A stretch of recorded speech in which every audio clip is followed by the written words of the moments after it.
All right, welcome back to the deep dive. So today we're going to try to do something a little different. We're not going to look at a specific right or wrong, not going to argue a particular case, but instead we're going to take a step back and look at what it means to even have a moral theory. That's interesting. I like it. So for our listeners out there, think about it like we're going to understand the toolkit a carpenter uses rather than looking at the finished furniture. That's a good way to put it. And to help us do this, we've got, I think, a fascinating collection of ideas here. Most of what we're going to be talking about today is going to be drawn from the Stanford Encyclopedia of Philosophy, which, for those of you who don't know, that is like the go-to source for getting a really good overview of philosophical ideas. Yeah, it's a great resource, really comprehensive. And what these articles explore is how moral philosophers, what they actually do when they try to build these systems of morality. So our mission today is to unpack the aims and functions of moral theory itself. So I guess the goal is to give you a shortcut to understanding the core ideas without getting lost in all the detailed arguments. Yeah, absolutely. I think that's really the key for our listeners, just to take away some core insights into how philosophers grapple with these big questions, what they're even trying to do when they talk about morality. Right, and so we're going to look at, what we even mean by morality first off, and how it fits alongside other ideas like ethics and beauty and stuff like that, and then what makes a moral theory strong or weak. Right, it's like getting a map of the territory before you actually try to explore every nook and cranny. Exactly. The lay of the land. Okay, so let's jump into it. So first off, what is morality? Like, what are we even talking about when we use this word? Our sources tell us that, at its heart, morality is about a set of rules or principles that guide how we act towards each other. Okay. But these aren't just any old guidelines, right? No, definitely not. They carry a special kind of weight, a sense of authority. They go beyond just social conventions or personal preferences. Right. It's not just like, oh, it's polite to hold the door open. It's something deeper than that. And if you dig a little deeper, what you see is that morality, you can think about it as built on moral reasons. Yeah, that's a good way to think about it. So these reasons can be seen as coming from our most basic values, or maybe even being what establishes those values in the first place. And that's a whole debate. We're not going to go into that. Right, exactly. A whole other deep dive. But what's really interesting is that there's a pretty broad agreement that moral rules tend to have certain characteristics, like universality. Universal. What do you mean by that? Well, it means that they should apply to everyone who's in a similar situation, regardless of who they are or where they come from. There's also this sense of generality that moral rules shouldn't be framed in a way that depends on specific names or narrow descriptions. So it's not like, oh, it's wrong for Bob to steal from Alice, but more like it's wrong to steal, period. Exactly. It's about applying more broadly. And then kind of connected to that, there's also this really important idea of impartiality, right? The sense that when we're talking about morality, everyone's well-being and interests should count equally. That's a key feature, yes. It gets at this core idea that morality is about treating everyone fairly and not playing favorites. Now that brings us to what our source calls common sense morality. I kind of like this term because it sounds like what it is, right? Yeah, it's pretty self-explanatory. Basically, it refers to all those everyday moral judgments, gut reactions about right and wrong, and principles that we sort of accept without having to do a lot of philosophical thinking. So it's that stuff that just feels right or wrong in our gut. Like it's wrong to cheat, or, you should help someone who's hurt, that kind of thing. Exactly. Those are good examples. And common sense morality plays a huge role in how philosophers actually think about and evaluate more formal moral theories. It's like their starting point, a kind of benchmark. So like if they build some complicated theory, and then it turns out that according to that theory, it's okay to do something that we all think is really wrong, then that's a big problem. Yeah. It raises a red flag. It suggests that maybe the theory has gone off the rails somewhere. Sidgwick, a famous philosopher, actually thought that understanding these common sense principles was the key to figuring out the most fundamental truths about morality. That's really interesting. So it's like our everyday moral feelings are actually kind of like the initial data for moral philosophers to work with. That's a great way to put it. And common sense morality does seem to have some consistent patterns, some things that pop up across cultures and time periods. Like what? Give me an example. Well, for instance, we tend to see a difference between how morality guides us in treating others versus how we think about our own well-being. Morality seems more focused on obligations to others, while what's good for us is more in the realm of prudence. We also seem to accept that it's okay to pursue our own personal goals and projects, even if that doesn't lead to the absolute best possible outcome for everyone. Right, like I might spend my Saturday working on my hobbies or something, even though, technically I could be out there doing volunteer work that benefits more people. Exactly. And we might admire someone who sacrifices their own well-being for the sake of others, but we tend to think it's horrific if someone sacrifices someone else for their own benefit. Like that classic trolley problem, right? It feels very different to actively push someone in front of a trolley to save five others than it does to flip a switch that diverts the trolley, even if the outcome one person dying instead of five is the same. Right, that's a classic example of how our common sense morality distinguishes between doing and allowing. There's also the idea of agent-centered prerogatives, a term from the philosopher Scheffler. It basically captures this idea that we have a certain amount of freedom to not always have to maximize the good, that we have some leeway to pursue our own projects and goals. Yeah, I like that. It seems like a pretty basic intuition about morality. It does. Another thing that comes up a lot is this idea that our intentions matter more morally than just what we foresee might happen as a result of our actions. So it's worse to hurt someone on purpose than to accidentally bump into them and cause them pain, even if the amount of pain is the same. Exactly. Intention plays a crucial role. And how close we are to the person affected seems to matter too. It's like our moral radar has different settings for distance. We react much more strongly to harm that happens to someone we know or someone in our community than we do to harm that happens far away. Makes sense. And it seems like psychology is starting to get in on this too, studying how these pre-existing moral judgments, these common sense intuitions, can actually influence how we assign blame after the fact. Yeah, that's right. The field of empirical moral psychology has been doing some really fascinating work on that front. But now, here's the thing. As foundational as it is, common sense morality isn't always perfectly consistent. We already saw that a bit with the trolley problem, right? Yeah, and that's what leads to all these different theories, because we need some way to resolve these apparent contradictions. Exactly. We run into situations where what feels right in one case feels wrong in another, even if the cases seem pretty similar in some key ways. And those inconsistencies, those tensions in our common sense morality, are exactly what drive philosophers to try to develop more systematic theories of morality. So they're trying to find the underlying logic, the deeper principles that can explain why we have these intuitions and how we can resolve them when they clash. That's the goal. They're looking for a framework that can bring more order and consistency to our moral thinking. Makes sense. Now, obviously, morality isn't the only set of rules or guidelines we live by. There are other things we value and consider when making decisions. And our sources actually talk about how morality relates to these other areas, like ethics and aesthetics. So let's start with ethics. How is ethics different from morality? So, ethics is often thought of as a broader category than morality. It's more about the overall question of what it means to live well as a human being, to have a good life, to flourish. So it's not just about, like, following the rules and not doing bad things. Right. It's about more than just avoiding wrong actions. It includes things like our own personal development, the well-being of ourselves and the people we care about, and the goals and projects that give our lives meaning.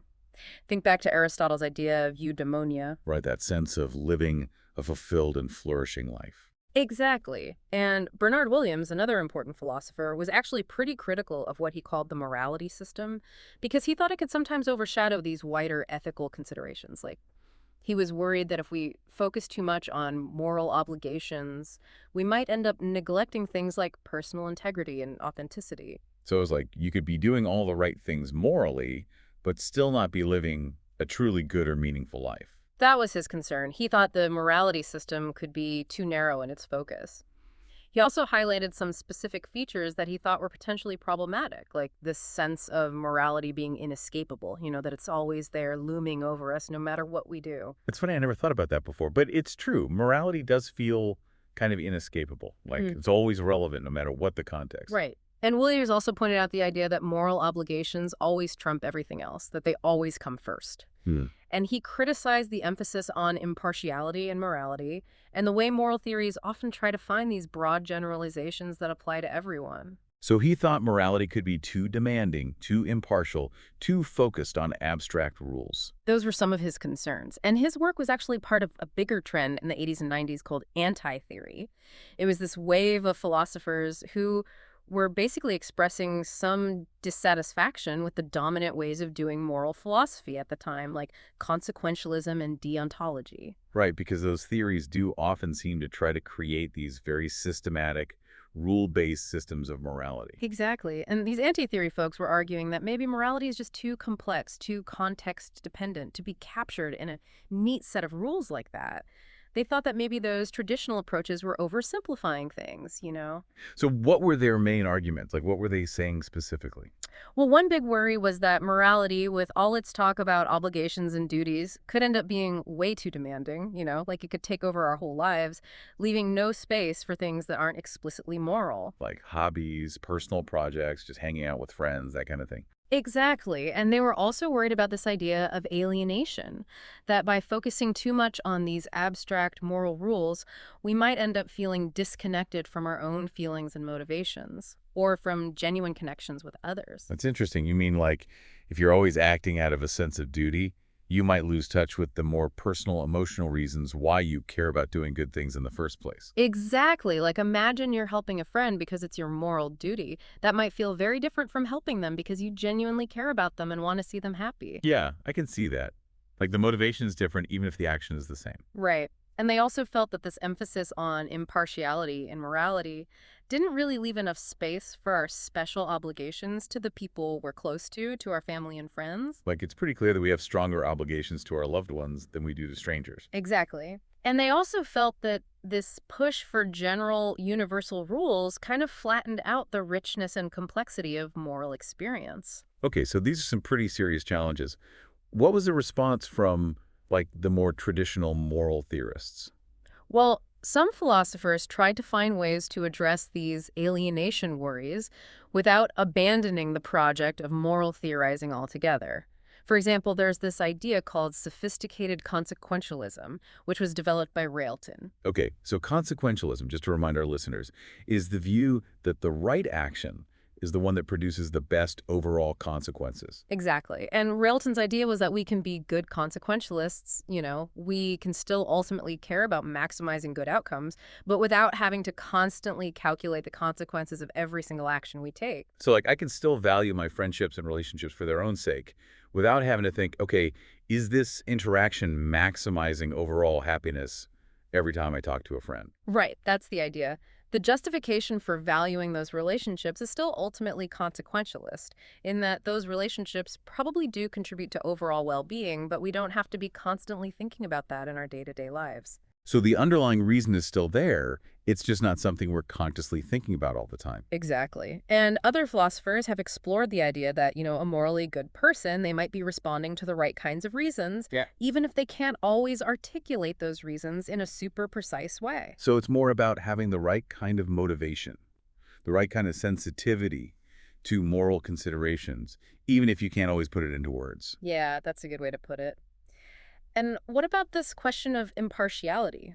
Do moral theories have to demand that we treat everyone equally all the time? Yeah, that seems like a tough one. Like it seems like there are definitely times when it's okay to prioritize the people we care about. That's a big debate. While Kant and the early utilitarians tended to emphasize impartial, or what they called agent neutral, reasons as being the most important, there are other approaches, like virtue ethics, that actually see partiality as being a virtue sometimes. Like being a good friend or a loving parent actually requires showing some preferential treatment. So it's not always a bad thing to be partial. Right. And some philosophers have argued that while the most fundamental moral principles might be impartial, there are other valid reasons that can sometimes outweigh those impartial considerations, like the reasons we have to care for our loved ones or to pursue our own projects and goals. And some have even suggested that maybe morality itself can include some specific partial obligations. Okay, so it sounds like there's a whole spectrum of views on just how impartial morality really needs to be. Yeah, definitely. And it's a really interesting debate.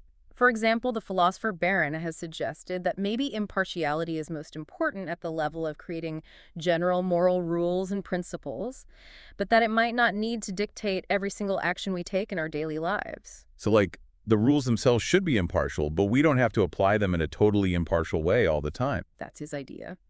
And another philosopher, Jackson, actually used this really interesting analogy. He suggested that sometimes partial norms can actually be the best way to maximize the good overall, kind of like how a predator focusing on a specific prey animal can be a good strategy from an evolutionary standpoint. That's a thought-provoking analogy. It is. And even within consequentialism, there's been a move towards recognizing what are called agent relative forms of value.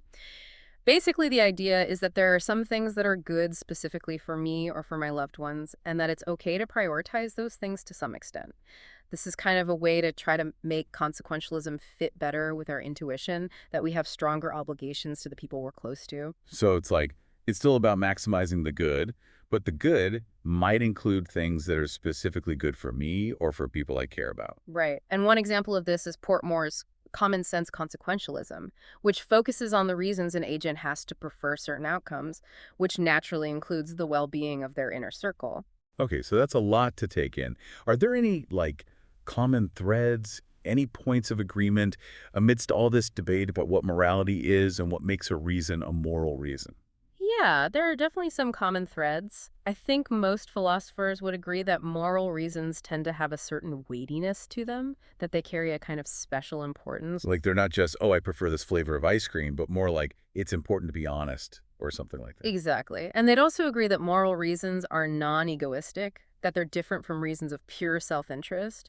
And they'd say that moral reasons have to do with fundamental questions of value, duty, and what's fitting or appropriate. Okay, that helps. Now let's move on to aesthetics. How does our sense of morality differ from our judgments about beauty and art? Well, I think the main difference is that moral and aesthetic evaluations differ both in what they're about, their content, and also in the kind of authority we usually attribute to them. So, like, a moral judgment is about whether something is right or wrong, and an aesthetic judgment is about whether something is beautiful or ugly. Exactly. And we tend to think of moral judgments as having a more universal and objective quality than aesthetic judgments. Like, we might have endless debates about whether a particular piece of art is good or bad, but most people would agree that something like it's wrong to torture innocent people is just objectively true, regardless of anyone's opinion. But sometimes those lines can get blurry, right? Like, I've definitely heard people talk about the beauty of a selfless act or the ugliness of cruelty. Oh, absolutely. And that's something that philosophers and metaethics are actively exploring, those areas where our moral and aesthetic judgments seem to overlap. And they're even questioning how distinct these realms really are. So maybe they're not as separate as we sometimes think. Maybe not. And there's this interesting concept called the moralistic fallacy in aesthetics, which warns us against judging the quality of art solely based on its moral content. So, like, just because a movie has a good message doesn't automatically mean it's a good movie. Exactly. You have to judge it on its own terms. And the anti-theory movement that we talked about earlier also highlighted this idea that sometimes we face conflicts between different kinds of norms in our lives, like moral norms and aesthetic norms. So, like, what if you have to do something morally questionable to create a really beautiful work of art? That's the kind of dilemma they were interested in. They were asking, can a life devoted to creating great beauty, even if it involves some morally questionable actions, still be considered a life well lived? It's like that classic tension between art for art's sake Hmm. and the idea that art should have some kind of moral responsibility. Exactly. And some moral theories, like G.E. Moore's ideal utilitarianism, actually did include aesthetic value as one of the intrinsic goods, meaning that it was something worth pursuing for its own sake. So in that view, it might be possible to justify certain actions, even morally questionable ones, if they lead to the creation of enough beauty. But the anti-theorists would probably push back on that, right? Yeah, they'd probably argue that aesthetics is a separate domain with its own value, and that we shouldn't try to reduce it to morality or try to make trade-offs between the two. Okay, so now that we've talked about morality in relation to these other areas, let's get back to moral theories themselves. What are they actually trying to do? What's the point of having them? Well, the main goal of a moral theory is to provide a systematic and comprehensive account of morality. It's about trying to understand the underlying logic of our moral thinking, to clarify our key moral concepts, and to make our moral judgments more consistent and well-grounded. So it's not just about, like, having a bunch of opinions about what's right and wrong. It's about having a more organized and coherent way of thinking about those things. Exactly. It's about trying to find the underlying principles that explain our moral intuitions and help us resolve disagreements. One key task of a moral theory is to examine these fundamental moral concepts like right and good, and figure out how they relate to each other. And that's not always straightforward, right? Like, which one comes first? Do we figure out what's good and then decide what's right based on that? Or is it the other way around? Yeah, that's a big question. Figuring out which concepts have priority over others is a really important part of building a moral theory. And generally speaking, moral theories that can offer deeper and more comprehensive explanations are seen as better. So it's not just about having a theory that works. It's about having a theory that's really elegant and powerful. Exactly. It's about finding a theory that can explain a lot with as few assumptions as possible. Now, our source mentions these things called theoretical virtues. What are those? Theoretical virtues are basically desirable qualities that moral theories try to have. They're like the standards by which we judge the quality of a moral theory. Okay, so what are some of these virtues? Well, one big one is simplicity. The fewer unnecessary assumptions a theory makes, the better. Another is coherence. A good moral theory should be internally consistent, it shouldn't contradict itself, and it should ideally also fit with our considered moral judgments. So it shouldn't be telling us to do things that seem obviously wrong to us. Right. And another important virtue is accuracy. This refers to how well a theory captures our basic moral intuitions. So, like, if a theory says it's okay to torture puppies for fun, that's probably not a very accurate theory. That's a pretty extreme example, but yeah, you get the idea.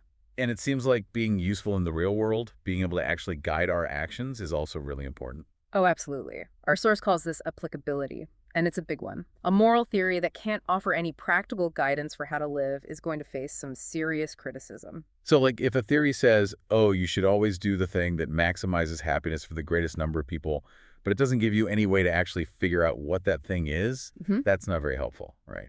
Right, that's a good example. And some theories have actually been criticized on those grounds. Like virtue ethics has sometimes been questioned about whether it actually provides clear obligations, and some forms of objective consequentialism about whether they can actually give us knowable guidance for action in a world where we never have complete information. Okay, so applicability is key. What are some of the other tasks that a moral theory typically tries to accomplish? Well, one central task, although it's a bit controversial, is to provide an account of what makes actions right. So, like, what's the criteria for rightness? Mhm. What makes an action the right thing to do? Exactly, and this often involves explaining what we mean by good, whether it's maximizing it, producing enough of it, honoring it in some way. Other theories might try to define right in terms of duties we have or in terms of the actions that a virtuous person would perform. And in those cases, the theory then needs to say more about what those duties are or what makes someone virtuous. So it's not just about saying this action is right. It's about explaining why it's right, based on some deeper principles. That's right. Moral theories are trying to give us a more fundamental understanding of the nature of rightness. And they might also try to provide what are called decision procedures, which are basically practical steps or guidelines that we can use to figure out how to act rightly in specific situations. So it's like, okay, here's the theory. Here's what makes an action right. But now here's how you can actually go about making decisions that are in line with that theory. Right. These procedures and guidelines are meant to give some concrete substance to our moral deliberations and to help us apply the theory in the messy real world. And ultimately, of course, the theories themselves are going to be evaluated based on those theoretical virtues we talked about earlier: simplicity, coherence, accuracy, and applicability. This is all starting to sound a lot like building a scientific theory. It's a good analogy, and our source actually touches on that. Philosophers have long drawn parallels between moral theorizing and scientific theory building.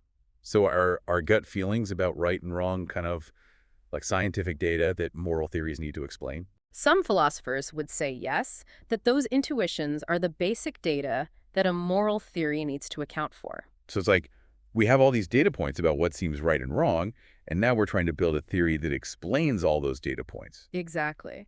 But there's also this whole other tradition of what's called debunking moral intuitions. These philosophers are basically trying to show that our moral intuitions might not be reliable guides to moral truth. Like maybe they're just products of our biology or our culture, and they don't actually tell us anything about what's objectively right or wrong. That's the idea. They might point to the fact that moral intuitions vary widely across cultures, or they might try to explain those intuitions in evolutionary terms. Wow, that's pretty radical. Yeah. So even our most basic sense of right and wrong might be kind of an illusion. It's a challenging idea for sure. But even if we don't go that far, the process of building a moral theory often involves trying to find a way to make our moral judgments more coherent and systematic. So even if those intuitions aren't perfect, they're still our starting point, and we need to try to make sense of them. That's right. And one key method that's used here is something called reflective equilibrium. Basically, it involves going back and forth between our general moral principles and our judgments about specific cases, trying to find a way to make them fit together in the most consistent way possible. So it's like if our principles seem to conflict with our judgments about a specific case, we either have to adjust our principles or we have to reconsider our judgment about that case. Exactly. And we keep doing that, refining our principles and our judgments until we reach a point where they're as consistent as possible. It's like a process of fine-tuning, kind of like how scientists refine their theories based on new data. That's a good analogy. And another important method is inference to the best explanation. Basically, we look at the various moral judgments we make and we try to figure out what underlying principles best explain those judgments. Okay, so we've talked about what moral theories are trying to do, how they're trying to systematize our moral thinking and make it more coherent. Now let's get into some of the specifics. What are some of the different ways that these theories approach the fundamental task of defining what's right? So this is where we get into the criteria of rightness. And the best way to understand these different approaches is to think about specific scenarios. So let's imagine a situation where someone breaks a promise to help a friend because of a sudden unexpected need elsewhere, like their kid gets sick or something. Okay, so they have a conflict between two obligations. How do different moral theories tell us to evaluate that decision? Well, different theories offer different criteria, different standards for what makes an action right in that kind of situation. So like, what are some examples of these different criteria? Well, one really common one is consequentialism, and this is the view that the right action is the one that produces the best overall consequences, the most good among the options available. So in this case, we'd have to figure out whether breaking the promise to help the sick kid produces more good than keeping the promise to the friend. Exactly. And there are lots of different versions of consequentialism depending on how you define good. Like classical utilitarianism, for example, says that good is just happiness or pleasure. So utilitarianism would say you should do whatever produces the most happiness, even if it means breaking a promise. In theory, yes, but there are also lots of other consequentialist views that define good in different ways. And then there's deontology, which is a very different approach. Deontology focuses on moral duties, rules, and obligations, often regardless of the consequences. So even if breaking the promise would lead to a better outcome, deontology might say that you still have a duty to keep your promise. Exactly. And there are different kinds of deontology, like there's Kantian deontology, which focuses on this idea of the categorical imperative, which basically says that we should act in ways that we could universalize, that we could rationally will to be a universal law. So like if everyone broke their promises all the time, that would undermine the whole concept of promising, so we shouldn't do it. Right. And Kantian deontology also emphasizes treating people as ends in themselves, not just as means to our own ends. Then there's Roscian deontology, which says that we have a bunch of prima facie duties, duties that are binding unless they conflict with a more pressing duty. And the right action is the one that best balances fulfilling these various duties. So like in this case, you might have a prima facie duty to keep your promise to your friend, but you also have a prima facie duty to help someone in need. And you had to figure out which duty is stronger in this particular situation. Exactly. It's all about weighing the different duties against each other. And then there's contractualism, which is another approach to deontology. It says that an action is morally wrong if it violates principles that rational individuals couldn't reasonably reject. So like we should all agree on a set of rules that we think are fair and reasonable, and that we should follow those rules. That's the basic idea. And then finally, there's virtue ethics, which is kind of a different beast altogether. Virtue ethics focuses on the character of the person performing the action, rather than on rules or consequences. It says that the right action is the kind of action that a virtuous person would characteristically perform.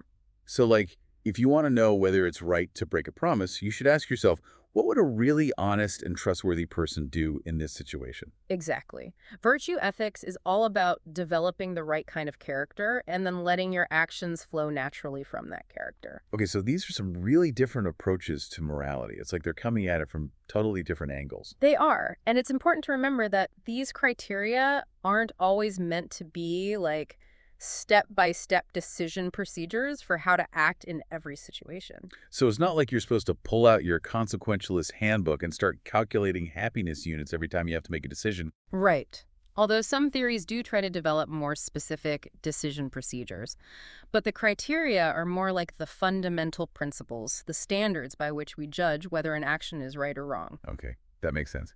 Now, you mentioned earlier that these theories can be broadly categorized into consequentialist, deontological, and virtue ethical theories.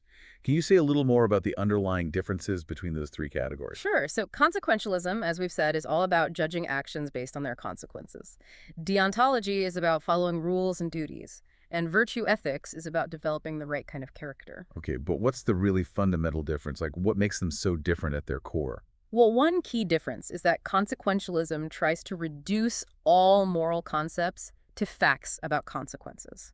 So, like, the rightness of an action just boils down to whether it produces the best outcome. Whereas deontology says, no, there are some things that are just wrong, regardless of the consequences. Exactly. And virtue ethics, as we said, shifts the focus to the person performing the action rather than on rules or consequences. So it's not just about what you do, it's about who you are. Exactly.